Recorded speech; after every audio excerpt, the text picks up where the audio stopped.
Bonjour, c'est Ursule encore. On est le 9 décembre 2025. Je viens sonner la trompette aujourd'hui encore et je viens proclamer le retour de notre Seigneur Jésus-Christ. Amen. Soyons tous bénis, soyons remplis de la joie du Seigneur. Alors, je viens apporter un message que le Seigneur m'a donné ce matin et il dit c'est le temps de quitter la bête. Amen, c'est le temps de quitter la bête. Alors, d'où vient le mot bête? Amen. Alors, quand on dit bête, c'est, n'est-ce pas, cela oppose l'être humain. Alors, nous sommes des humains, et puis il y a des animaux qui sont des bêtes, mais souvent aussi, un humain peut être traité de bête dans le sens que il a un comportement qui laisse à désirer, et nous allons parcourir un peu ce que la Bible nous parle, n'est-ce pas? Ce que la Bible nous dit par rapport à ce mot-là. Et on va voir certains passages qui nous encouragent dans le sens du Seigneur. Alors, dans Daniel 4, au verset, Daniel 4 au verset 16,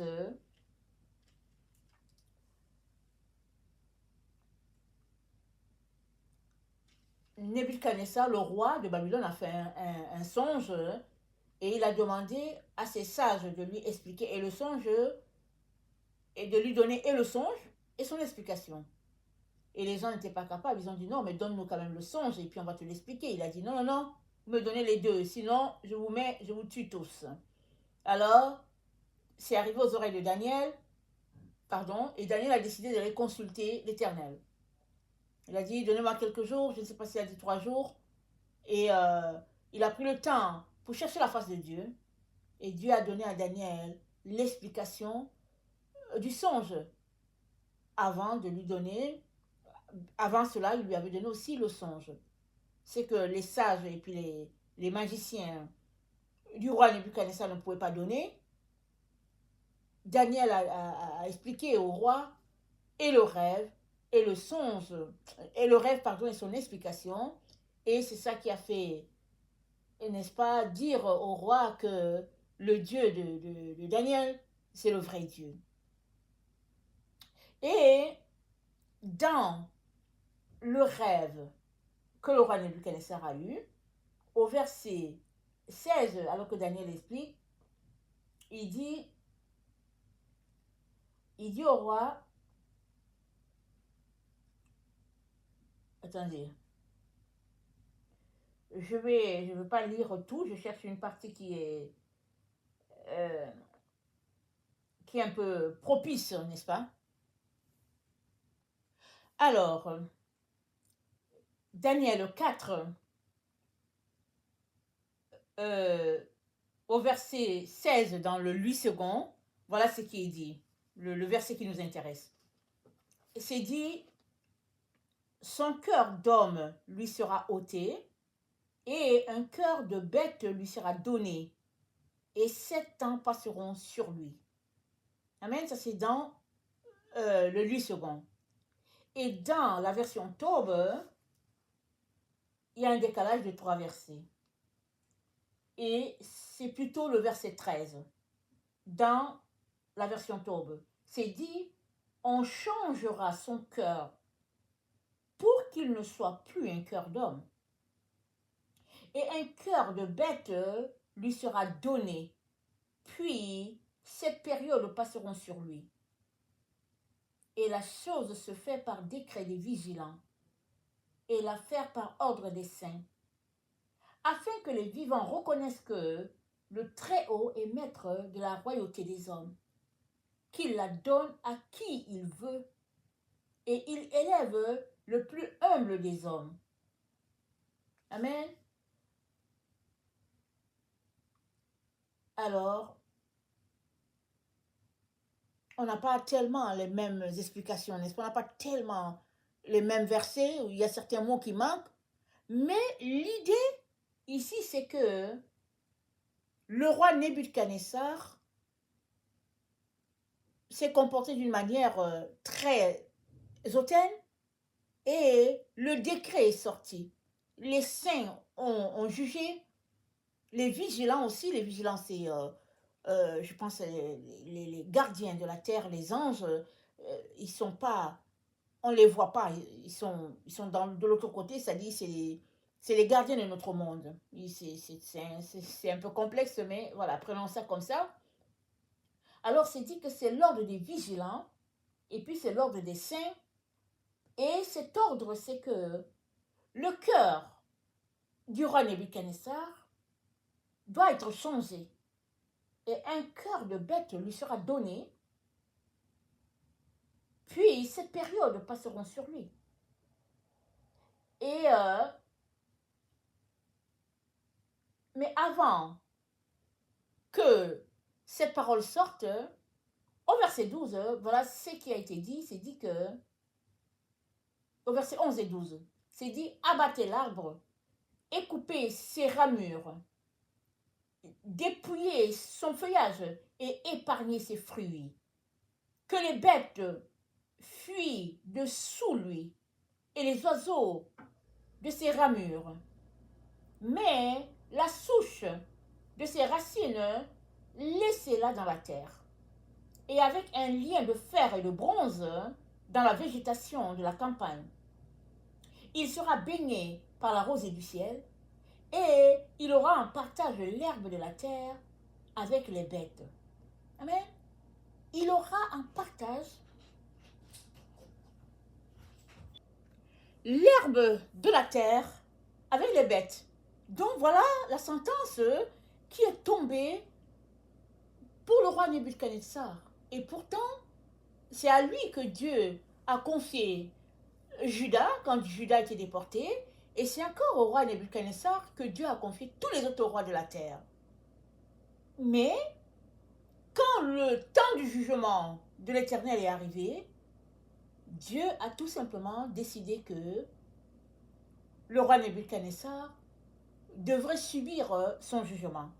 Et qu'est-ce qui lui était reproché?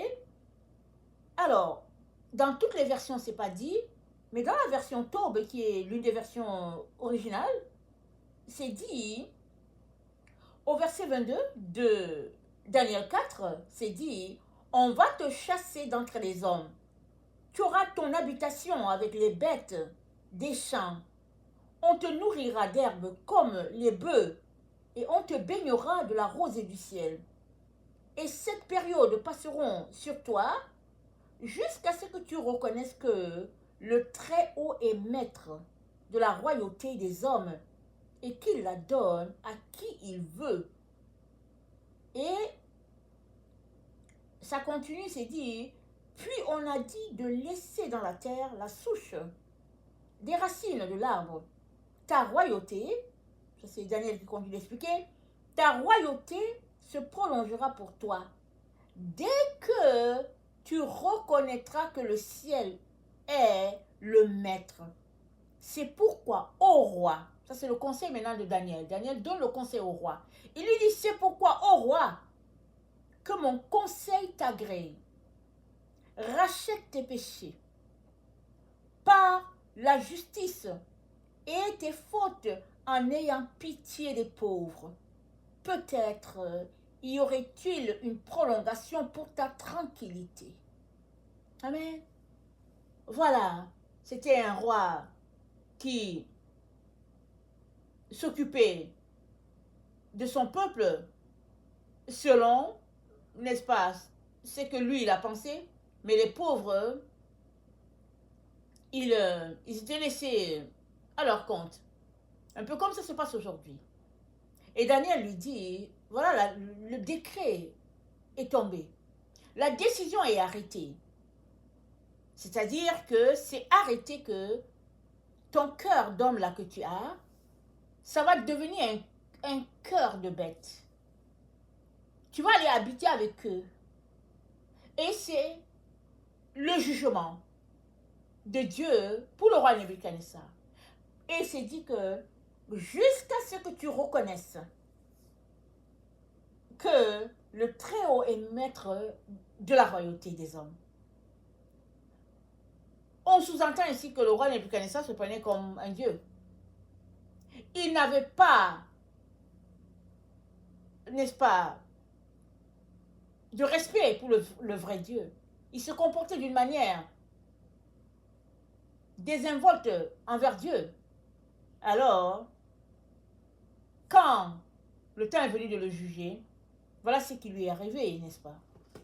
Un changement de cœur. Pas dans le bon sens, mais plutôt dans le sens au contraire. On ne lui a pas donné un cœur extraordinaire avec une coche au-dessus. Le cœur qui lui a été donné, c'est beaucoup plus bas que celui qu'il avait. On lui a donné un cœur d'animal, de bête. Et c'est dit, jusqu'à ce qu'il reconnaisse que c'est Dieu qui règne, c'est Dieu qui est le maître au-dessus. Et Daniel lui donne ce conseil en lui disant, aie pitié des pauvres. Va, occupe-toi d'eux, peut-être les choses changeront-ils pour toi. Alors, notre Dieu nous dit aujourd'hui, ça c'est un exemple, n'est-ce pas? Le cas de Nebuchadnezzar est un exemple. Et Dieu nous dit de sortir de la bête. Alors je viens vous conseiller de lire le livre de Daniel. C'est pas un livre long. C'est pas long le livre de Daniel. Il y a 12 chapitres et puis des petits chapitres. Et si vous les lisez, vous allez, n'est-ce pas, voir tout ce que Dieu a dit dedans à propos des 4 royaumes qui existeront sur la terre. Et le dernier royaume, celui-là dans lequel nous sommes, ce sera un royaume terrible. Alors on sait, on ne peut pas, n'est-ce pas, dire exactement depuis quand ce 4e royaume existe. On sait seulement que les choses sont telles que nous les voyons avec nos yeux, telles que nous subissons. Et ce royaume, c'est dit dans le livre de Daniel que le 4e royaume sera terrible et puissant. Alors, on peut regarder ce qui se passe. Technologie développée. Aujourd'hui, on parle d'intelligence artificielle qui fait des bonnes choses, mais aussi beaucoup de dégâts. Et on ne sait pas jusqu'où ce progrès technologique pourrait aller, si bien que les êtres humains sont transformés. Regardez la génération en dessous de la nôtre. Regardez nos enfants, regardez-les aller. Et on se dit, mais qu'est-ce qui se passe? On dirait que les parents éduquent les enfants à avoir un comportement adéquat, mais au niveau des réseaux sociaux, ils sont transformés en... Ça, on ne sait pas. Il y a une culture, n'est-ce pas, qui est rattachée à la technologie et puis à tout ce qui se passe. Et ça fait partie du 4e royaume. Alors, tu éduques tes enfants à parler un langage respectueux, et puis sur les réseaux sociaux, il faut avoir un langage grossier, et puis vraiment un langage inquiétant. Je préfère dire ça comme ça, un langage inquiétant.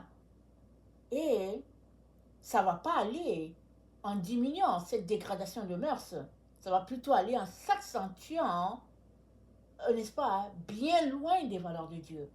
Parce que la technologie oppose, n'est-ce pas, nos valeurs traditionnelles. Alors, on pourrait dire que le monde a évolué, on n'en a pas besoin, mais la vérité est que on a plus besoin de nos valeurs traditionnelles que de tout ce développement technologique. Parce que ça n'a pas de frein. Ça ne fait que continuer de créer, et puis ça va toujours à l'extrême.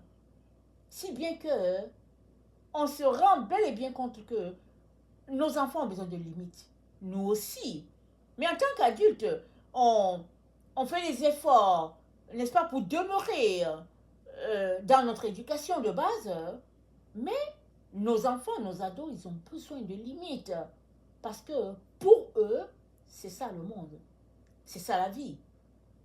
Si bien que nos enfants sont éduqués dans la culture de la bête. Avec des valeurs vraiment pas mal difficiles à saisir. Et le roi Nebuchadnezzar il avait quelque chose de bien, parce que le Seigneur a dit à Judas, je vous déporte là-bas, il va prendre soin de vous, mais si vous n'obéissez pas, ben, il va aussi vous punir. Il avait quelque chose de bien, mais il avait aussi quelque chose de mal. Il était rempli d'orgueil et il ne reconnaissait pas Dieu comme l'autorité au-dessus de lui. Est-ce que ça nous dit quelque chose? Mais oui, ça nous dit beaucoup de choses, parce qu'aujourd'hui, il ne faut pas parler de Dieu. Quand bien même les gens savent que Dieu existe, ils peuvent le garder dans leur cœur parce qu'il faut le cacher. Parce que les gens vont se moquer de nous s'ils savent que nous croyons en Dieu. Et puis, etc., etc. Et le Seigneur dit, la seule manière de combattre la bête, pour nous, les humains, c'est de nous comporter à avoir un cœur d'humain, pas un cœur de bête. Alors, le livre de Daniel est un livre très prophétique. Pourquoi est-ce que Dieu a choisi de donner au roi Nebuchadnezzar un cœur de bête? Est-ce que ça annonce les temps dans lesquels nous sommes? Est-ce que cela a annoncé le temps dans lequel on serait? On ne sait pas. Mais aujourd'hui, n'est-ce pas? On peut regarder qu'avec les progrès technologiques, il y a beaucoup, n'est-ce pas, d'exagération et souvent même des déraillements. Souvent même des déraillements. Alors, le Seigneur nous dit de sortir de la bête, de quitter la bête. Ça veut dire quoi? Ça veut dire que nos pensées soient centrées sur notre Dieu et non sur tout ce que la technologie nous offre. Aujourd'hui, les gens ont de la difficulté à lire leur Bible. Ils ont la difficulté à s'arrêter pour prier. Ils n'ont pas la difficulté à aller demander à l'intelligence artificielle de leur donner une parole prophétique. Qu'est-ce que l'intelligence artificielle pense de ceci? Et puis qu'est-ce que l'intelligence pense de cela? Mais c'est de la technologie, c'est tout. Ce n'est pas les humains qui parlent. C'est un monde virtuel qui donne des réponses. Et puis, c'est quoi l'idée en arrière? L'idée en arrière, c'est que s'il n'y a pas un frein qui est mis à cela, petit à petit, la technologie va remplacer Dieu. Et les gens ne vont pas voir la nécessité de prendre du temps devant Dieu, de lire leur Bible, de le louer, de l'adorer. Les gens n'ont pas le temps pour ça. Ils vont juste se dire, mais je vais aller demander à l'intelligence artificielle, je vais demander, je ne vais pas prononcer le nom, attends, et puis bonjour la réponse. Et pour éviter que nous soyons, enrôlés dans cette école, le Seigneur nous dit de sortir maintenant déjà. Parce que les choses ne vont pas aller en s'améliorant. Ils vont aller en s'empirant. C'est-à-dire de technologie en technologie. De développement en développement. Les choses vont aller. Ils vont aller. Et puis, ça va aller à un rythme. Il n'y a que Dieu seul qui pourra mettre un frein à cela. Alors que les choses vont à un rythme, n'est-ce pas, loin des valeurs de Dieu, si tu ne débarques pas maintenant, alors tu seras pris dans ce tourbillon de technologie, d'intelligence artificielle, si bien que tu n'auras aucune relation avec Dieu. Tu seras coupé tout simplement. La vie pour toi sera ce monde virtuel-là. Et le Seigneur nous dit dans Ésaïe, je pense que 59, je n'avais pas noté mon texte, mais alors que je suis en train d'enseigner, ça me vient. Alors, dans Ésaïe 59, voilà ce que nous lisons. Au verset 6, c'est dit, leurs toiles ne servent point à faire un vêtement, et ils ne peuvent se nourrir de leurs ouvrages.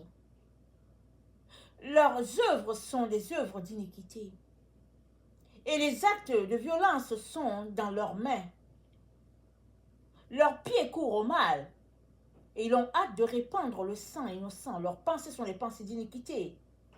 Le ravage et la ruine sont sur leur route. Ils ne connaissent pas le chemin de la paix. Il n'y a point de justice dans leur voie. Ils prennent des sentiers détournés. Quiconque y marche ne connaît point la paix.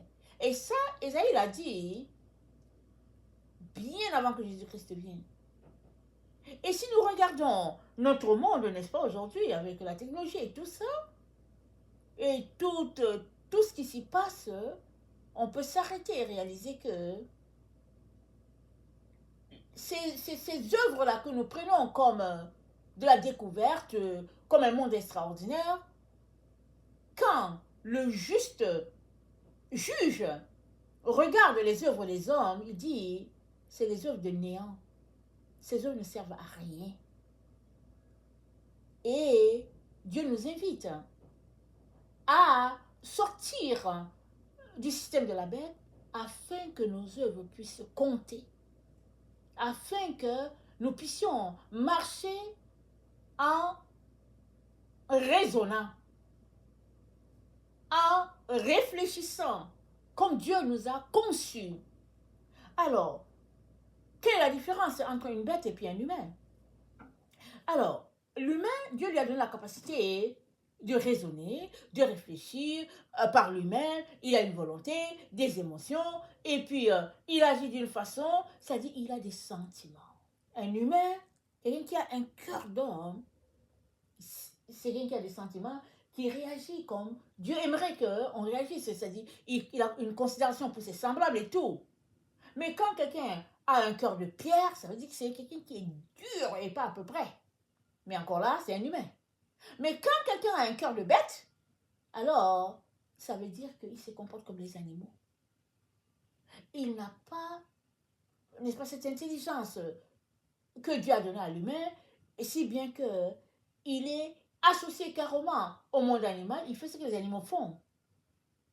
Et le système de la bête, ou bien le système du quatrième royaume, comme décrit par Daniel, c'est un système qui, petit à petit, n'est-ce pas, a amené le monde dans cette direction-là de technologie, et puis où les gens élèvent cela, mais c'est destructif.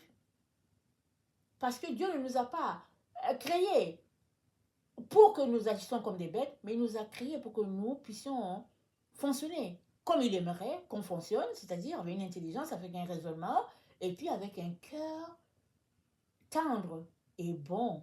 Parce que c'est que Dieu aimerait trouver en nous, c'est un cœur paisible et doux. C'est ça que Dieu aimerait voir en nous. Alors, on peut regarder autour de nous, on peut regarder notre jeunesse, et puis on peut voir comment ils réagissent souvent avec violence, avec des propos durs, et puis on peut s'arrêter pour dire, mais pourquoi est-ce qu'ils parlent comme ça? C'est parce qu'ils sont en contact avec la technologie de manière permanente. Et la technologie, ce n'est pas une personne. C'est pas une personne, ce sont des gadgets, des matériaux, et puis bon, c'est généré, surtout quand c'est l'intelligence artificielle, c'est généré à partir d'autres programmes qui sont là, parce que ça fait beaucoup de destruction, cette histoire. Mais pour le moment, comme peut-être ça rapporte quelque chose à l'économie, alors les gens, ils voient le bon côté. Les gens regardent le bon côté et puis ils minimisent le mauvais. Mais notre Dieu qui nous a créés à son image, qui nous aime, nous dit de sortir du monde de la bête maintenant déjà. Alors, on peut sortir de la terre, parce que le monde de la bête, c'est sur la terre. On est là. Il n'y a pas un endroit où il n'y a pas la technologie. Sauf si c'est dans les coins reculés des villages. Et même là, avec le cellulaire, bon voilà, il y a plein de choses animées qui sont là et puis les gens peuvent regarder. Mais la vie, c'est quoi? La vie, n'est-ce pas, c'est d'être en communion avec son Créateur, de garder cette dépendance-là parce qu'il est notre Père, et puis de l'adorer en esprit et en vérité, parce que c'est ça que nous avons besoin pour continuer de fonctionner dans cette relation-là. Alors,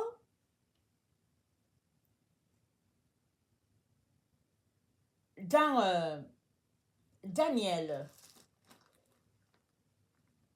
Si je lis, dans Daniel 4, au verset 34.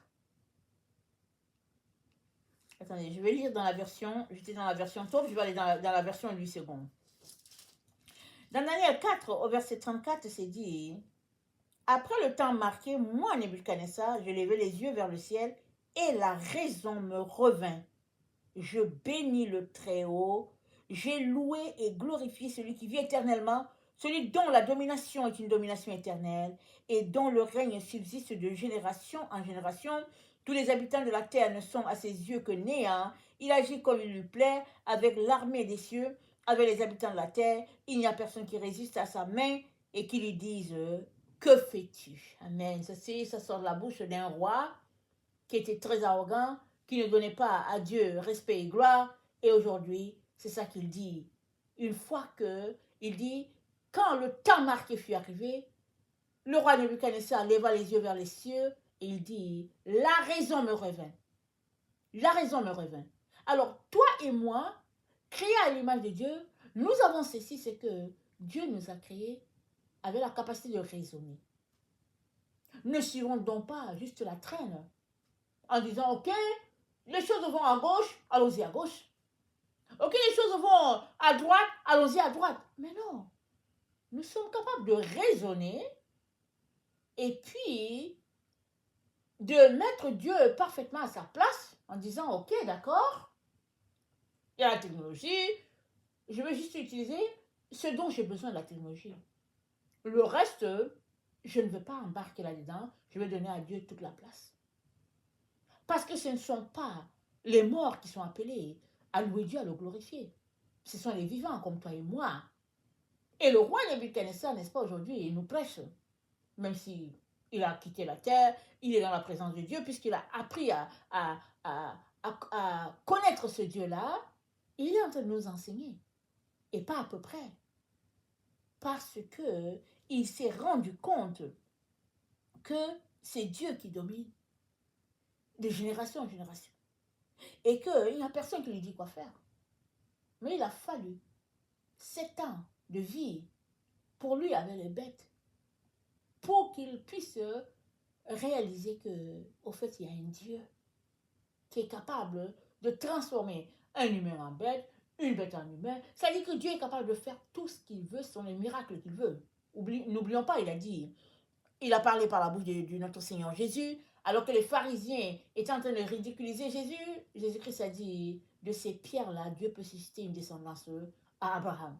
Parce qu'ils étaient en train de s'enorgueillir de leur descendance à Abraham. Et puis Jésus-Christ leur a donné une leçon de vie en leur disant, hein, de ces pierres-ci là que vous voyez, Dieu peut faire sortir des enfants de là. Pour dire que le Dieu que nous servons, c'est un Dieu de miracles. Maintenant, est-ce que tu le crois? Ou bien est-ce que tu penses que ce sont juste des propos pour combler le temps? Que penses-tu, n'est-ce pas, de cette situation où un roi païen, puissant sur la terre, au-dessus de tous les rois, a dû passer par des moments difficiles, est devenu un animal, parce que Dieu l'a décidé ainsi, afin de le corriger et de l'amener à expérimenter le règne des vivants. Parce qu'aujourd'hui, le roi Nebuchadnezzar est dans la présence de Dieu, il est vivant plus que jamais, mais si Dieu ne lui avait pas donné cette correction-là, cette sentence de justice-là, le roi Nebuchadnezzar, il serait banni de la présence de Dieu. Parce que Dieu résiste aux orgueilleux, il fait grâce aux humbles, et dans Daniel 4, au verset... dans Daniel 4, c'est dit... Attendez, je vais lire...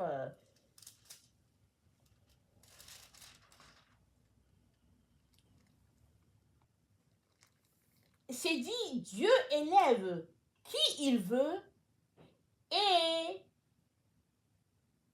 il élève le plus humble des hommes. C'est-à-dire pour Dieu, la valeur qu'il considère, c'est l'humilité, pas l'orgueil. Et même, quand nous lisons la Bible, dans les proverbes, dans les psaumes, on vient devant cette réalité que Dieu résiste aux orgueilleux, il fait grâce aux humbles. Pourquoi? Pourquoi y a-t-il une opposition de notre Dieu à élever l'orgueil? C'est parce que il n'y a personne au-dessus de Dieu. Dieu est Dieu et il est la personne la plus humble de la terre, du monde, de notre univers.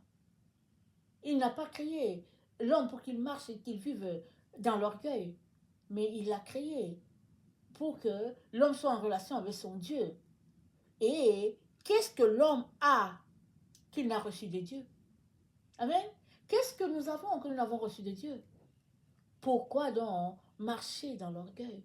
Pourquoi euh, dépenser notre énergie à pratiquer de l'orgueil? Alors, Dieu a donné une sentence à Nebuchadnezzar qui sert, n'est-ce pas, de leçon jusqu'à notre jour, jusqu'à nos jours. Amen. Et l'autre leçon que Dieu a donnée au roi Nebuchadnezzar, ça c'est Daniel qui lui dit, Daniel lui dit, rachète tes péchés par la justice et aie pitié des pauvres. Rachète tes péchés. Dans ce temps, peut-être que le roi Nebuchadnezzar n'allait pas savoir ce que ça veut dire. Daniel a dû lui expliquer. Mais dans notre temps, hein, tout est là, c'est clair. Parce que Jésus-Christ est mort pour nous délivrer de nos péchés. Il nous suffit d'ouvrir la bouche pour dire, Jésus, prends ma vie, c'est fini, nos péchés sont rachetés. Et nous aurons part à, n'est-ce pas, la gloire de Dieu dans sa présence un jour. Mais déjà, ça prend effet. Dès que nous donnons notre vie à Jésus, nous sommes enfants de Dieu, la gloire de Dieu est pour nous, et nous sommes encouragés, exhortés par notre Dieu, à laisser la vie prônée par la bête et embrasser la vie prônée par Dieu. Alors, pourquoi est-ce que Dieu appelle le règne du quatrième royaume un règne où la bête est un peu active plus que les autres règnes, parce que Dieu a parlé de 4 règnes? Pourquoi? C'est parce que l'orgueil de l'homme a pris le dessus. Regardons notre temps. Regardez au niveau de l'éducation, à tous les niveaux. C'est-à-dire, les valeurs ont changé, si bien que ce n'est plus Dieu que l'homme élève, il s'élève lui-même. Voilà là où nous sommes rendus. Mais Dieu va-t-il changer sa conception de la vie pour faire plaisir à l'homme? Non. C'est l'homme lui-même qui a décidé de virer dans un comportement animal. C'est pourquoi c'est appelé le règne de la bête. Parce que l'être humain lui-même se comporte comme un animal. Et Dieu nous exhorte à changer cette manière de faire là, et puis à marcher selon la crainte et le respect de Dieu, dans une relation de soumission et de dépendance vis-à-vis de Dieu, afin que notre vie puisse compter. Amen. Alors, nous sommes donc encouragés à adorer Dieu, non la bête. Alors, c'est quoi l'adoration? On peut dire que moi, je n'adore pas la bête, je ne fais pas un culte à la bête. On pourrait dire ça. Mais l'adoration, c'est pas forcément le fait de te mettre quelque part et puis faire ton signe de croix, c'est pas ça l'adoration. Adorer, c'est rendre un culte à une divinité. C'est aimer passionnément une personne ou quelque chose. C'est avoir un goût prononcé pour les choses de la bête. Exemple, ici c'est dans le cas de la bête. Et quand on parle de bête, c'est-à-dire quelque chose qui oppose Dieu. Et c'est choisir de marcher par l'instinct, refuser de réfléchir par nous-mêmes, et puis suivre un train-train, n'est-ce pas, quotidien, de quelque chose qui nous est proposé. Regardez un peu nos enfants qui sont toujours sur les réseaux sociaux. Quels sont les gens qui animent les réseaux sociaux? Quels sont les gens qui motivent nos enfants? Souvent, hein, c'est juste des personnes qui n'ont aucune notion de respect quelconque. Et c'est eux que les enfants imitent. C'est eux que les jeunes imitent. Parce que ça fait quelque chose. Voilà pourquoi dans certains pays, il y a certaines chaînes qui sont interdites aux enfants. Parce que au lieu que nos enfants acquièrent des valeurs qui les élèvent, ils sont plutôt éduqués à, à dégrader dans la culture, dans la façon de se comporter, etc., etc. Et Dieu nous dit de sortir de là. Alors on pourrait dire, je n'ai pas le contrôle, c'est pas moi qui gère le pays, etc. On peut donner toutes sortes de raisons. Mais la raison qui te poussera à sortir de là, c'est que toi-même tu décides de sortir de là. Toi-même tu fixes des limites pour dire, non, ça suffit. Toi-même tu mets des balises pour tes enfants, parce que qu'on le veuille ou pas, nos enfants ont besoin de limites. Amen. Nos enfants ont besoin de limites, et puis aidons-les. Aidons-les à pouvoir réussir leur vie dans la société qui est là. Parce que si nous, les humains, pardon, si nous, les adultes, pardon, nous sommes capables de nous contrôler, de dire, ok, cette émission n'est pas bien, tout ça, les enfants, c'est pas ça. Il suffit que quelque chose sorte, ça devient une traîne, tout le monde embarque, et puis ben voilà. Mais ne pensons pas à nous seulement. Pensons à ces enfants-là qui sont devenus comme des robots, en train d'imiter tout simplement tout ce qui sort, et posons des balises pour que, tout en écoutant certaines émissions, ces enfants puissent aussi raisonner, puissent s'arrêter pour dire, non, ça c'est pas bon pour moi, je ne vais pas aller dedans, non, mais ça je trouve ça trop non, dégradant, je n'y vais pas. Parce que il y a de tout sur les plateformes, il y a de tout. Autant cela détruit les parents, autant cela détruit les enfants. Et Dieu nous dit aujourd'hui de sortir. Alors si un parent est capable de sortir de là, c'est qu'il peut aussi aider son enfant à sortir de là, parce que qu'est-ce que Dieu veut? Il veut notre bonheur, il nous aime. Et il aimerait qu'on ait cette connexion-là avec notre Dieu. Vous savez, aujourd'hui, avec l'intelligence artificielle, les êtres humains sont capables d'être vides. Quand je dis vide, c'est-à-dire, on est capable d'arriver en contact d'une personne et on a l'impression que la personne n'a pas de sentiment, n'a pas d'émotion, elle n'a rien, elle est juste là, comme ça. Il y a des gens comme ça qu'on rencontre et puis on se dit, mais voyons, c'est ça, n'est-ce pas, hein, que l'intelligence artificielle fait. Ça prend des humains normaux et puis ça les programme. Et ils deviennent comme des machines. Et voilà le projet de l'être humain. Un projet pour détruire le plan merveilleux de Dieu sur la terre. C'est-à-dire toi. Toi, tu es le plan merveilleux de Dieu. Alors, voilà où la technologie peut aller jusqu'à nous détruire. Mais aujourd'hui, Dieu nous encourage. Amen. À nous forcer, à nous efforcer, n'est-ce pas?